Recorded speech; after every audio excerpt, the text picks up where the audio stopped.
உவமையும் கருத்தும் 26. திருவருளையும் குருவருளையும் பணிகிறோம். உவமையும் கருத்தும் 26. முளரிகட்கு ரவியும் போல்.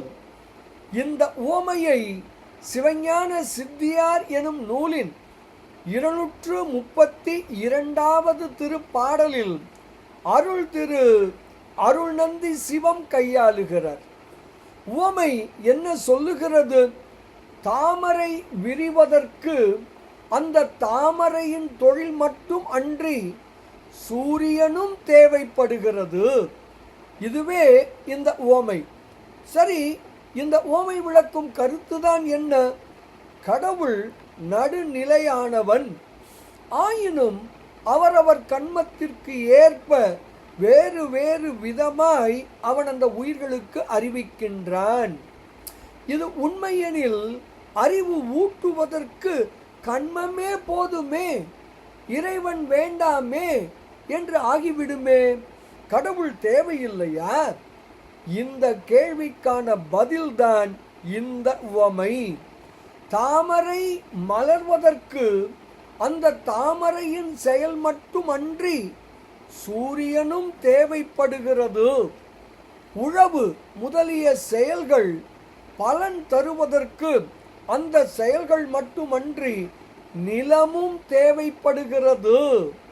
அதுபோல கண்மம் பக்குவம் அடைவதற்கும் பலன் தருவதற்கும் கடவுள் தேவைப்படுகிறான்.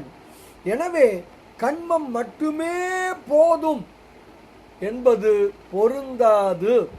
இதுவே இந்த அழகான உவமை விளக்கும் கருத்து ஆகும். இதனை சிவஞான சித்தியார் எப்படி கூறுகிறது தெரியுமா? இறைவனே அறிவிப்பானேல் ஈண்டு அறிவு எவர்க்கும் ஒக்கும். குறைவு அதிகங்கள் தத்தம் கண்மம் மேல் கோமான் வேண்டாம்.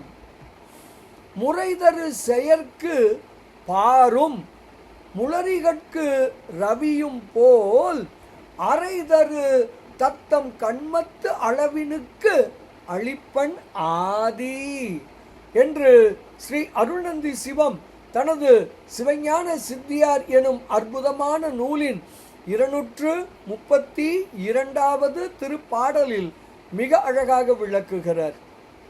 அருள் உணர்வோம், ஞானம் பெறுவோம், சிவானந்தம் நுகர்வோம், திருவருளையும் குருவருளையும் பணிவோமாக.